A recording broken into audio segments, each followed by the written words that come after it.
Dear audience, Henry, an undercover officer, was seriously injured while chasing a dangerous criminal, but was rescued and tenderly cared for by Lytuca, a quiet woman living on a secluded farm. Amid constant danger, a silent bond began to grow between them through warm meals, sleepless nights, and quiet concern. As Henry went into hiding to avoid being discovered, Lytuca selflessly kept his secret to protect him. But can their love survive the storms ahead? Don't forget to subscribe to the channel to follow the next emotional twists. The rain poured relentlessly as Officer Henry stumbled through the woods, blood seeping from the wound on his shoulder. He had been chasing a dangerous criminal when he was ambushed from behind. Alone and outnumbered, he barely managed to escape. His vision blurred, his body weakened by the fever setting in. Just when he thought he couldn't take another step, a soft voice called out, "Sir, are you all right?" It was Miss Lytuca, a quiet woman known for living on a secluded farm near the forest. She had just returned from selling her produce at the market when she found Henry unconscious along the trail. Without hesitation, she helped him onto her cart and brought him back to her home. Her hands trembled as she cleaned the blood from his wounds and placed a damp cloth on his forehead. "You have a fever," she whispered, gently brushing the damp hair from his face. "Just lie down and rest. You're safe here." Henry opened his eyes for a brief moment, trying to sit up. "Thank you, Miss Lytuca. I'm fine." "No," she interrupted, her tone both firm and kind. "You're not fine. You need to rest." That night, she didn't sleep. She sat beside him, watching over him in silence. She checked his temperature, changed the cloth on his head, and whispered words of comfort he could barely hear through his fever. In that fragile space between life and death, between mission and survival, a bond was beginning to form, though neither of them could name it yet. By morning, Henry's fever hadn't broken. Lytuca panicked but stayed calm on the outside. She searched through the emergency kit Henry had brought with him, finding a bottle of fever-reducing pills. Gently, she helped him sit up and gave him the medicine, urging him to drink. "I'll cook you some noodles," she said softly. "Eat something and rest." Henry tried to protest, but he could barely keep his eyes open. Lytuca cooked quietly in her small kitchen, her mind racing with worry. This man, this stranger who appeared so strong, was now completely vulnerable, and she was the only one who could protect him. Unbeknownst to others, Henry had chosen not to go to the hospital. His mission was far from over, and revealing his location could endanger them both. Lytuca didn't ask questions. She simply nodded and said, "You can stay here as long as you need. I won't let anyone know." As the storm raged outside, the farmhouse remained a safe haven, humble, quiet, and full of unspoken warmth. For the first time in a long while, Henry felt something he thought he had lost in the field: trust. And though Lytuca didn't say much, her actions spoke louder than words. She had welcomed him not just into her home, but into her quiet world, one where healing was possible, even for a soul as wounded as his. Days passed, but Henry's fever lingered like a shadow. Though the wound on his shoulder was no longer bleeding, his body remained weak.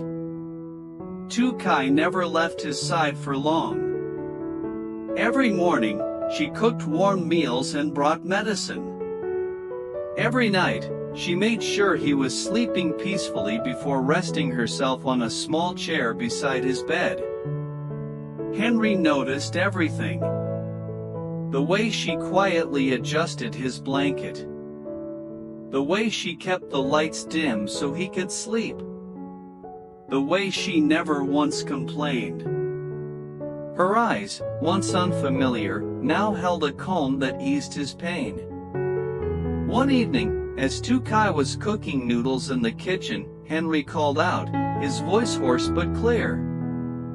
"Miss Tukai, you don't have to do all this." She looked back from the stove and smiled softly. "Yes, I do. You're still recovering.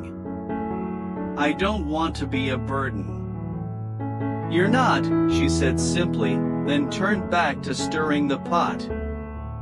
Later that night, Henry called one of his subordinates in secret and requested a private doctor to come to the farm. He had a plan not just to check his condition, but to ask the doctor for a favor. When the doctor arrived the next morning, he examined Henry carefully and confirmed that the injury was not critical, but that rest was essential. Henry leaned in and whispered, "Doctor, I need you to help me with something. Can you tell her that I need more time to recover? That I shouldn't be moved or left alone yet?" The doctor raised an eyebrow, then smiled knowingly. "So, you have feelings for her?" Henry didn't reply, but the answer was in his eyes. "Understood," the doctor said with a nod. "Leave it to me." After the examination, the doctor pulled Tukai aside. "He's still weak," the doctor said seriously. "He needs proper rest, good nutrition, and someone to watch over him. Can you do that?"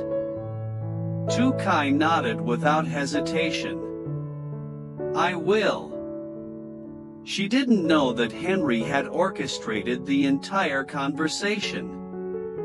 He wasn't just trying to buy more time to recover, he wanted to stay close to her. The farm, her presence, the peace, it had become something more than a temporary shelter. It had become a refuge. That afternoon, Henry watched her from the window as she worked in the garden. Her sleeves were rolled up, her cheeks flushed from the sun. She looked so peaceful, so grounded. He realized he hadn't felt this kind of calm in years. Later, as she brought in a bowl of hot soup, he said quietly, "You've done so much for me. I won't forget it." Tukai smiled without looking at him. "Just get better." In the silence that followed, something shifted. Neither said the words, but both knew the danger was still out there, but in this moment, here in this small house, something real was growing, tender, fragile, but undeniable. Though Henry's physical wounds slowly began to heal, the threat surrounding them did not disappear. The criminal mastermind, the boss, was still at large. Henry knew that one wrong move could expose not only himself but also Tukai, the woman who had risked everything to shelter him. They had to stay hidden. "Miss Tukai," Henry said one evening, his voice low but steady, "promise me you won't tell anyone I'm here. Not even your neighbors. It's not safe." "I haven't," she replied quietly, setting down a bowl of warm rice. "Not even Mr. Van. He asked where I was, but I didn't tell him." Henry looked at her, guilt and gratitude tangled in his chest. "I'm putting you in danger." "You're already in danger," she said. "If something happens to you again, I wouldn't know what to do." Despite her calm demeanor, He could see the exhaustion in her eyes, the late nights, the worry, the constant effort to protect someone who should have been protecting her. Yet she never complained. One morning, Tukai realized the pantry was empty. She had been so focused on Henry that she hadn't restocked any food. Quietly, she told him she would walk to the nearby market. Henry immediately protested. "No. It's too risky. Let me go." "You can barely stand up straight," she said, gently pressing him back into the chair. "I'll just be a few minutes. I'll stay close." As she stepped out, Henry stood by the window, watching the sky. Thunder rumbled in the distance. His heart pounded, not from the storm, but from fear. What if something happened to her? What if she didn't return? Minutes felt like hours. When Tukai came back, soaked from the sudden rain, carrying bags of vegetables and rice, Henry exhaled with visible relief. "You should have waited for the storm to pass," he said, taking the bags from her. "I couldn't," she replied. "You need to eat." Later that evening, she made a traditional herbal paste and gently dabbed it onto the deep bruise on his forehead.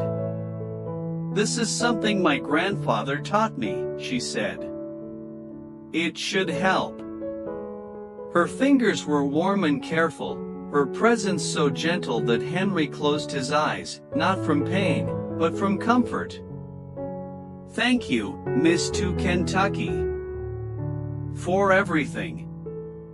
When she offered to cook again, he insisted on helping, but she wouldn't allow it.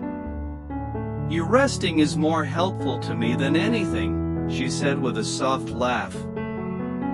That night, they sat across from each other at the small wooden table, eating quietly. The room was silent except for the clink of spoons and the crackle of rain on the roof. But beneath the silence was something deeper, a connection forged not just from danger, but from kindness, trust, and the quiet courage to care.